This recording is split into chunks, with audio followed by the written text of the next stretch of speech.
Go Yard.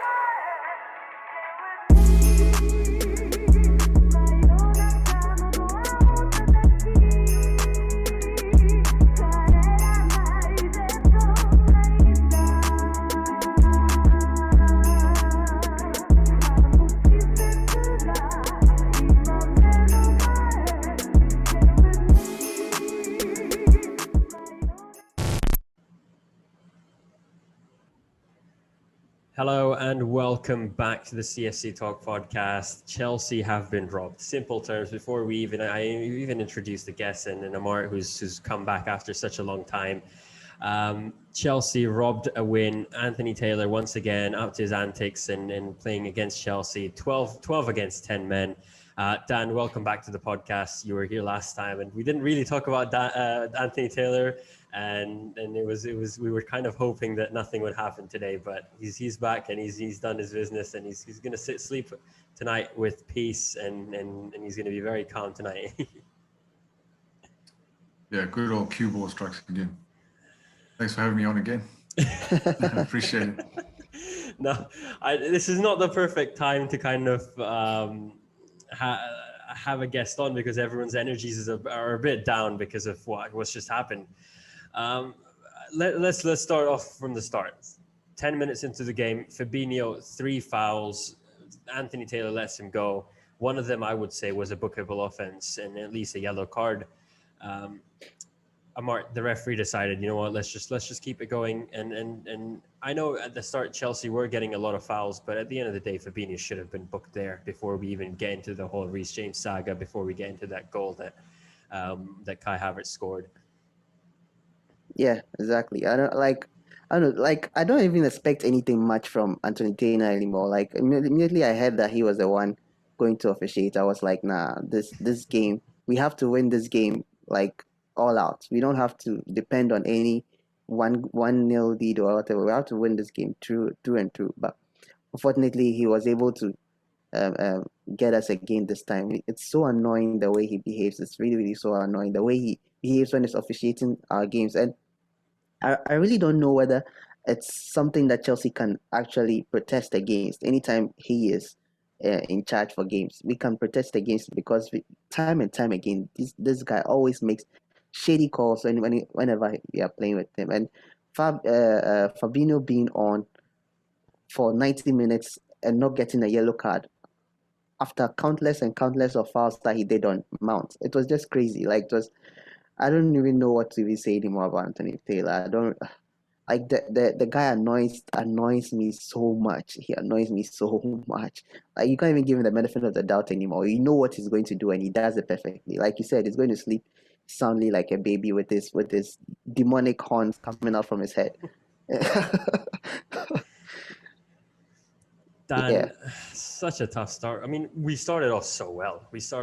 I know it's hard to kind of discuss tactics and the intensity of the game, but we did struggle for the first 5-10 minutes. We found a rhythm, and then we found that goal in the 22nd minute. It almost seemed like, oh, this is the day Chelsea stamp their authority. And we talked about this on the episode before this, that they're going to want to stamp their authority on Jurgen Klopp and Liverpool, and show that we are also title contenders, and not just title contenders, but serious title contenders. So your kind of evaluation of the first half performance before that red card happened, and how Chelsea looked.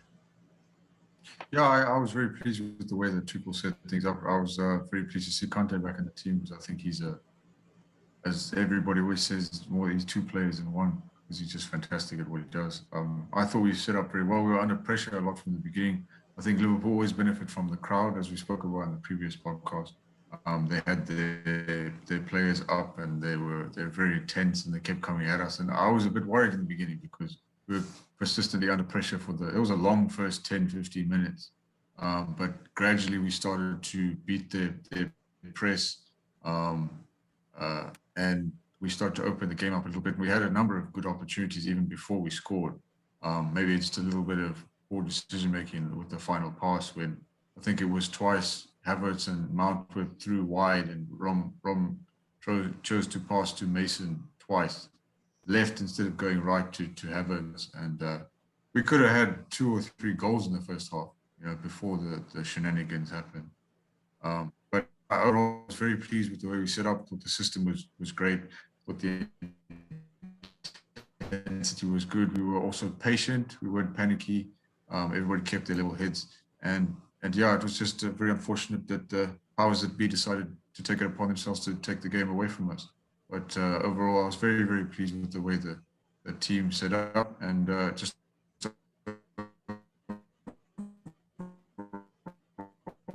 proud of the team for everything they did today.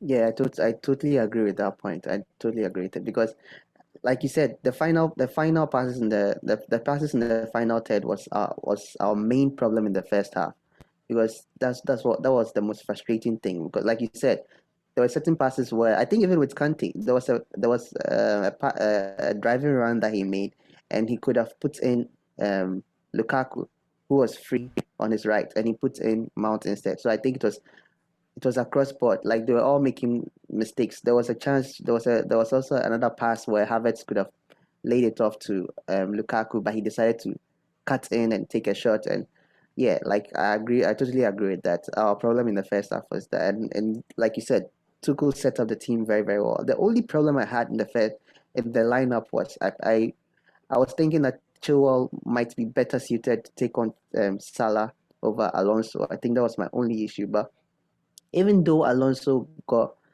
found out quite a lot, but I think in the second half, the defensive work, the collective defensive work from him and then the back line and everybody at Chelsea was just fantastic. So I think it made up for his errors he did in the first half. But yeah, like, that was my only issue with the lineup, and I agree with the passes in the final third as well.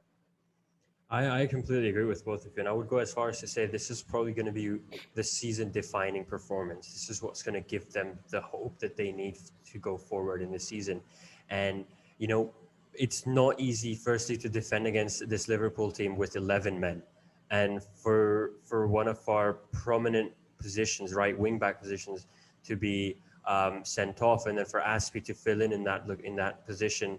And still Liverpool could not create as much of a threat. Whether we were 10 or 11, they only had they had 23 shots, but only 8 were on target, which was quite nice to see, knowing that we had to make those switches, we had to sit back, and we had to literally defend our hearts out. And it was made clear. I think Tuchel must have gone halftime and said, you know what, this game is not going to be a winnable game. This is not a winnable game. Why risk that 1 point and that undefeated record for a goal, but then we concede 2 or 3, and at times it almost looked like they were going to score. But Chelsea were so solid defensively that at the end of the day, all the players who walked off this pitch tonight would have been proud of themselves in the way they played and the way they the mental kind of block that they faced during that 45 minutes with 10 men down. We know Liverpool are title contenders. I mean, it's pretty much obvious. What I'm just getting news right now is that Jurgen Klopp was complaining even after that Let red him card. complain. He's sat there. Complain. He's continuing to complain about referees and the situation and how they should have had more fouls or whatever. But that red card. Let's go straight firstly to the situation. Firstly, putting their bodies on the line. I think Aspie put it first. It deflected off Aspie, and then Sadio Mane put it back in. Reece James got it back once, and then the other time it touched his hand. So quite a few times before it went on to Reece James. And the one situation where I can remember this happening is Leicester City goal against us in the FA Cup final. Came off the hand of the player. The referee didn't acknowledge it. Play went on. They scored the goal. Here, Chelsea have conceded a penalty and got a red card. Firstly, I just want to say, was it a penalty? Yes. Yeah, it was. It was a penalty. Yeah, it definitely was. Like it touches hand. Like, you can't. Like, you see, the thing is that his hand is in the natural position. Yes, that's clear, very, very clear. So, but the thing that it didn't help James was that he moved his hand. He used his hand to control the ball. So that alone makes it a penalty. Definitely makes it a penalty. But red card, no. From my view, if I may add on to what Amart said, I think it was a penalty. When I saw it in real time, I didn't think it was a penalty because it deflected off his thigh and onto his arm. So I thought in real time, when I saw it the first time, I didn't think it was a penalty simply because I thought his arm made a natural motion. However, when I saw it slowed down, then I could see the deliberate motion by Reese's arm. But to me, I am never in favor of this double jeopardy of where a goal scoring opportunity or a goal is denied and then you send the player off. Because to me, it was intentional, but I don't think it was to such a point where is worthy of a red card. You know, it's hard to judge, but I think it was a 50-50 call with regard to sending him off. It's a penalty. I don't think we can deny. I'll hold my hands up and say it's a penalty. But to me, the red card is 50-50. I would have given a yellow card. I think it was a very cross between intentional / unintentional handball, because the first initial contact where it hits his arm is not intentional because it's off his thigh. But then he makes a slight motion with his arm as he's trying to clear the ball. And I think that is the issue. But it's just, if I may progress the discussion on to what happened after the incident once VAR was brought into the game. What irritated me the most and I know I have an inherent bias as a Chelsea fan, but what irritated me with that whole incident was two things. Number one, the fault was our own, as Liam Toomey said on Twitter, that we didn't clear the ball. Mendy and Alonso went for the same ball and they didn't get it. And that created this whole scenario. That's the first problem. The second problem I have is with the referee. When he goes to the VAR screen, looks at it for approximately 0.8 seconds and makes a decision. You can't go into looking at a VAR screen with a preconceived idea. Like that's how is that fair? Look at the screen. I will. Sorry, if I may interrupt, sorry guys. If I Yeah. may interrupt, I just want to say, if you look at it as a still picture, it does look like an intentional handball because his hand is detached from his body, right? But if you look at the replay, it just kind of seems like there is a lot of natural motion in there. As he's moving to the right, his hand is going to naturally move to the right first, or to the left, depending on how you look at it. I believe, I completely agree with you guys in terms of, yes, it was a penalty. I would have awarded a penalty, and that's the right decision there. But a red card is totally unnecessary, and it's worse when you go up to the monitor, you don't even have a proper look, and you just come back and you've decided, oh, it's a red card straight up.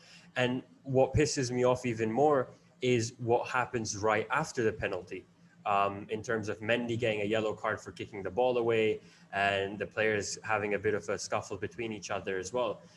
It's just, Salah did that. Salah got fouled. Salah fouled Alonso and he just kicked the ball away. The referee let him slide away. Fabinho, he's tackled 4 or 5 times. He's gone 4 or 5 fouls. Nothing to him. Liverpool players were also playing harshly as well, and the referee was just looking at it as in a blind eye, with no not making the decision. Yeah, and if I may add, Mane cleans Kante out and makes him roll his ankle, and he doesn't even get a yellow card. Yeah, exactly. Like, what is that about? Exactly. Like I don't know what kind of game he was officiating today. Like everything was just off. Like everything was just off. Because in the beginning, I think he was doing a little. He was okay a bit because he was allowing game to flow and all that. I think in the first 10 minutes or so, he was allowing game to flow. Certain tackles he wasn't given and all. And he was for both sides, like for Chelsea and for Liverpool. He was doing that, but for some reason, all of a sudden he just flipped back to default Anthony Taylor, and he just went beast mode on us. I don't know what went wrong. Like you said, that foul on Kante should have been yellow carded. Should have been yellow carded at least, but he didn't get a yellow card. So I don't really know what he was driving at. Like, and back to the penalty decision. I think Tuchel also mentioned the exact point that you made, Dan. He said that he was also angry with the way he was also perplexed with the way Anthony Taylor just went to the screen, saw the still image, came back and made a decision. Like it didn't make sense. Like, even if you want to make a decision, already the Chelsea fans hate you. Chelsea fans hate you. Chelsea players hate you. And if you're going to make a decision and you already know that you're going to give a red, make it convincing. Stay there, watch it. Make sure that like everybody knows that you've watched it very well before you come and give a red card or give a penalty. Don't just go there, look at the monitor, and yeah, you've made your mind up. It's just crazy. Like after listening to VAR, even VAR couldn't make their mind up, and you made your mind up in just 1 second. That's just it's actually just crazy. But I don't know. But this is the thing, is on the pitch, Anthony Taylor initially didn't give a penalty. He didn't give a penalty, didn't give anything. Yeah. And then the VAR does the check and speaks in his ear. And I think that there's a problem with the VAR. The technology for me is, there's no problem with it, it's flawless. The implementation is the problem. Because you have people in this VAR room who are completely detached from the match. They're not even at the ground. They're looking at still images and they don't understand the context of the game, right? Because that is important. People ignore context. Context is important. But aside from that, they're looking at still images and they're feeding information to the referee. So I think as soon as the referee's made his decision on the pitch, then he gets a word in his ear. He's now got this idea that when he goes and looks at the monitor, he has to reverse his decision. Because before, when Anthony Taylor's going to that screen, you can see his body language is he's already got this idea that he's going to reverse his decision. And I'm thinking as a Chelsea fan, looking at this, I'm thinking, okay, penalty, then we maybe concede a goal and we move on from there. I didn't see any red card coming. Yeah. I just want to bring in what Tuchel kind of said as well. It's just come in live from Sky Sports, and he just said that I don't know anymore what happens and what does not happen. I do not understand the rules. We were worried that he was just looking at a photo rather than a video. The photo gives the image that it was a red card. For me, he was too quick to check and judge the decision. He didn't see the whole situation where it gets deflected off his thigh. I remember the referees explaining that if it was a deflection and it was unnatural, they stay with their decision, which is not the penalty. And then he goes on to say he's fine with conceding the penalty. He does not understand the red card. So he's in a similar situation as us and as all Chelsea fans. I think we all know that it was a penalty and we all accept the fact that it was a penalty, but we just do not understand how you can get a red card, give a red card and carry on as if nothing happened. And I know this is probably jumping the gun here, but I want to know what repercussions the referees have, because they don't come into the media. They don't get interviewed at all. They won't get interviewed at all. They won't get questioned at all by the FA or anyone. They won't get fines if Reece James's red card gets overturned and he comes back next game and he's playing. So how do we fix the situation? How do we remove the bias that's there that we've seen with Anthony Taylor? The stat that I was seeing in the last 5 games, he's given Chelsea 4 red cards. So it is just immense. How do we manage to not get a red card by any other referee except Anthony Taylor? This is the thing. If I may jump in, Amart, I'm sure you've got something to add. But this is the thing, and I think I typed it under a tweet as well, is that referees through this Professional Game Match Officials Limited, PGMOL, I think it is, and Mike Riley heads this organization.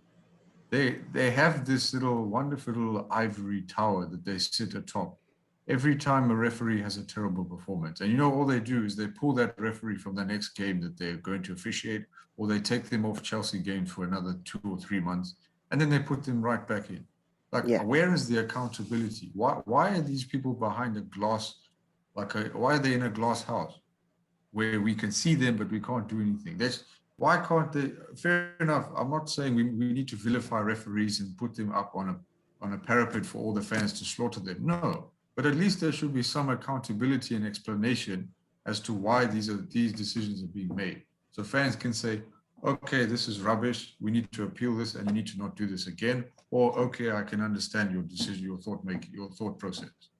Because to me, if we're going to improve the game of football and the implementation of VAR and the reputation of referees as a whole, there needs to be a level of accountability. You can't have a bad performance and be allowed to get away with it.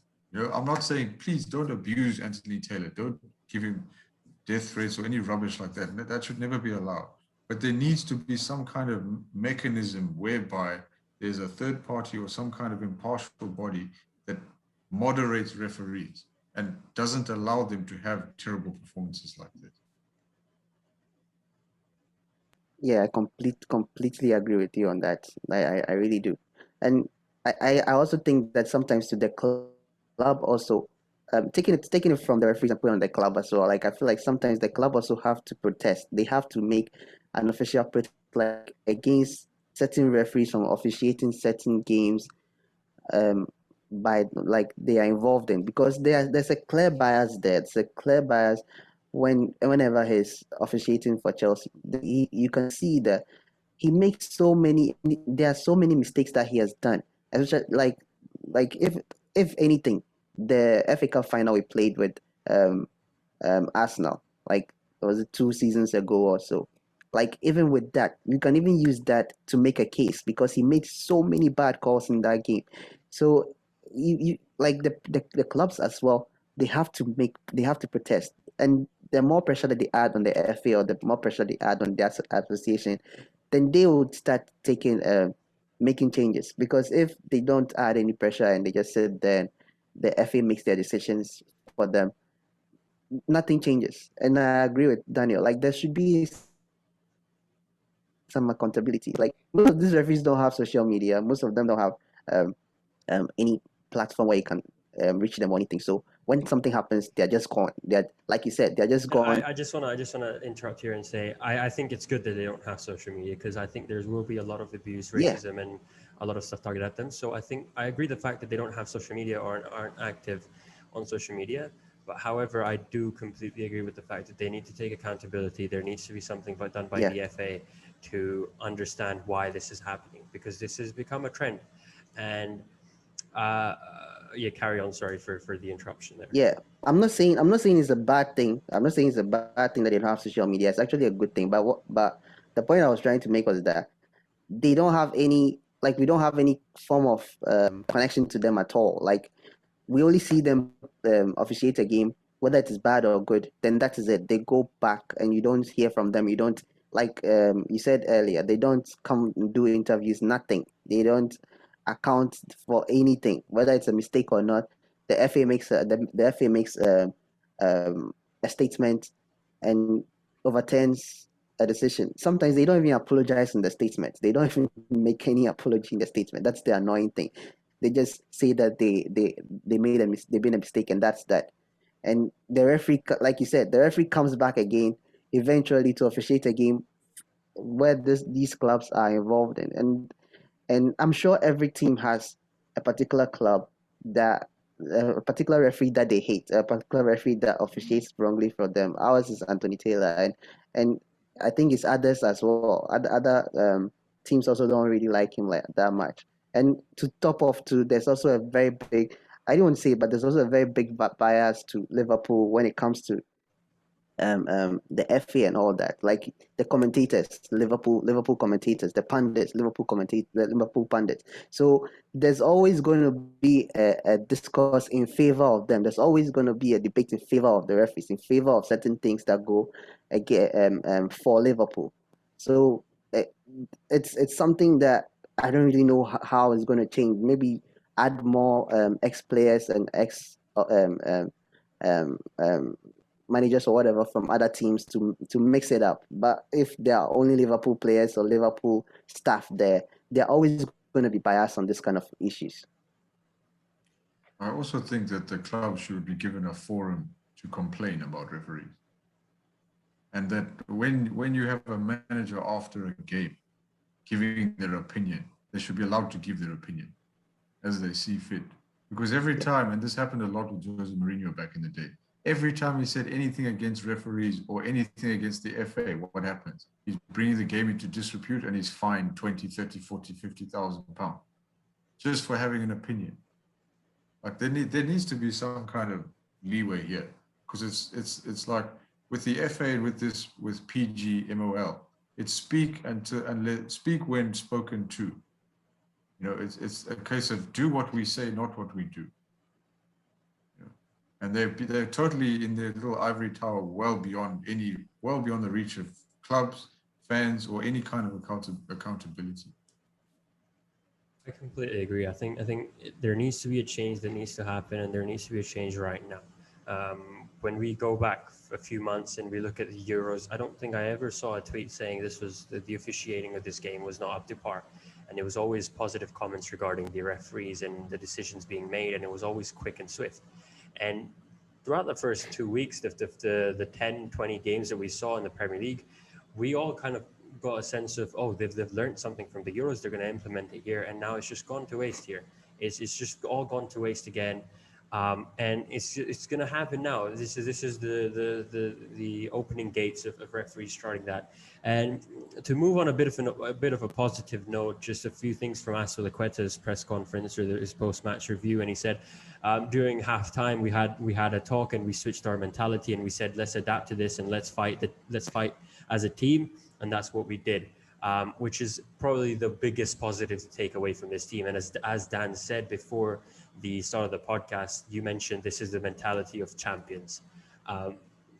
Is this going to help us a lot? How much is this going to help us throughout the season and fight against, not just referees, but also strong teams to win the title and be contenders this year? I think that's very important because, and I said, like you said before the pod, I mentioned that Champions League final performance has been a very good check in our mentality copybook, in the sense that we were able to overcome the most trying of circumstances for 97 minutes. And we beat one of the best teams in the world to win the Champions League final on merit.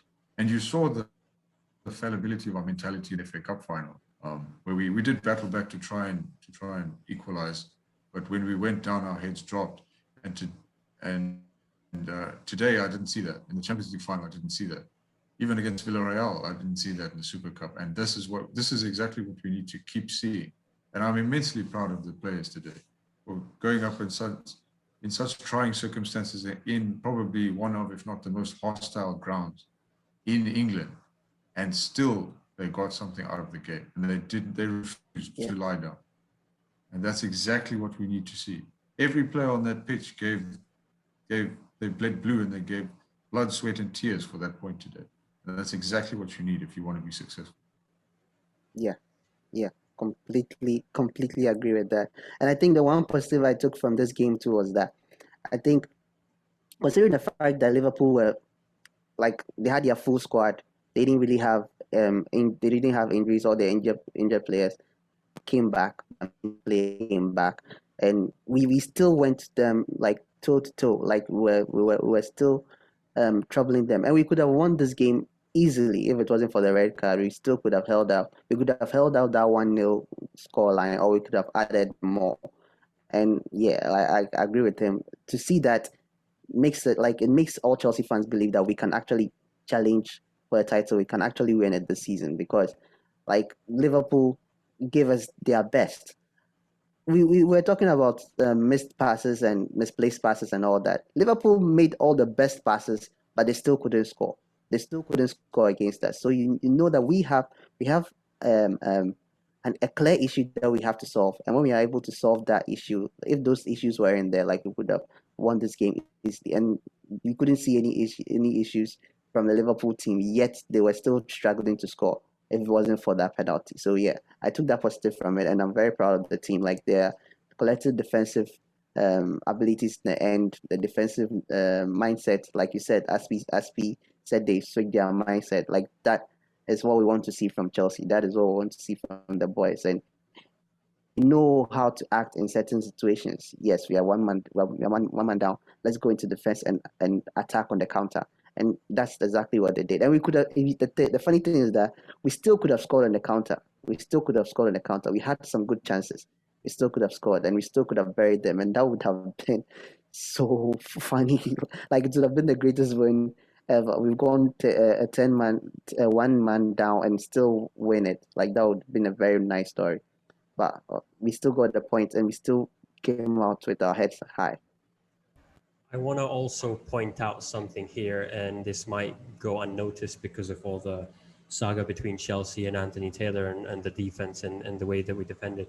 But Lukaku's hold up play, there were so many times that we would clear a ball up and Lukaku would hold the ball there and control it as much as he could and try and, give some time for Kovacic to make a run or to Mason Mount to make a run. He even created one of those chances for Kovacic to almost score. And if he would have scored, as Amart said, it would have been probably the game of the season.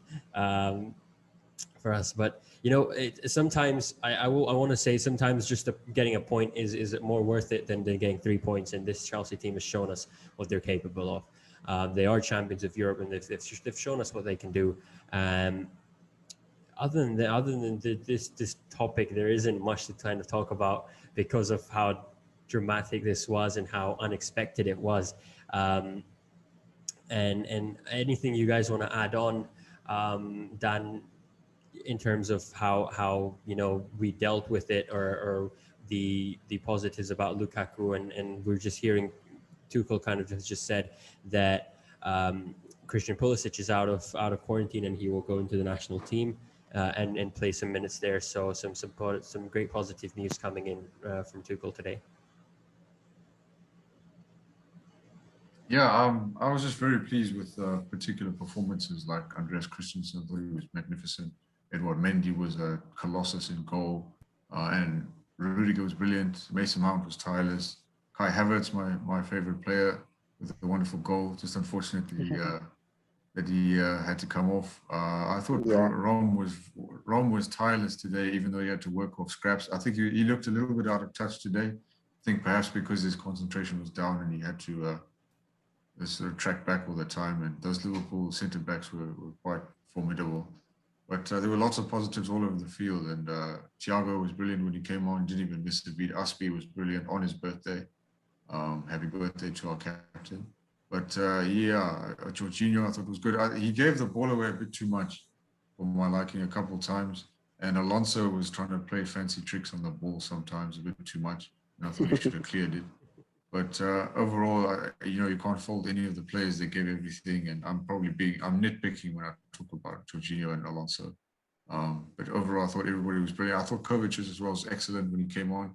His dribbling ability was particularly brilliant, and it got us out of a lot of pressure situations.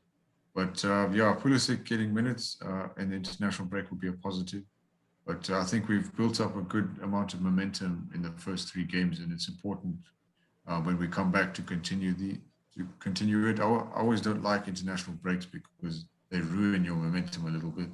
But I think we need to pick up from where we left off, and we've got a lot to be thankful for. And my heart does go out a little bit because I think he was very hard done by. But these things happen, and just proud of the Blues and up the Chelsea. Completely agree. Amart, I'm going to kind of stop you there. I think we're running out of time here because we want to try and upload the episode tonight as quickly as possible. So thank you guys for watching.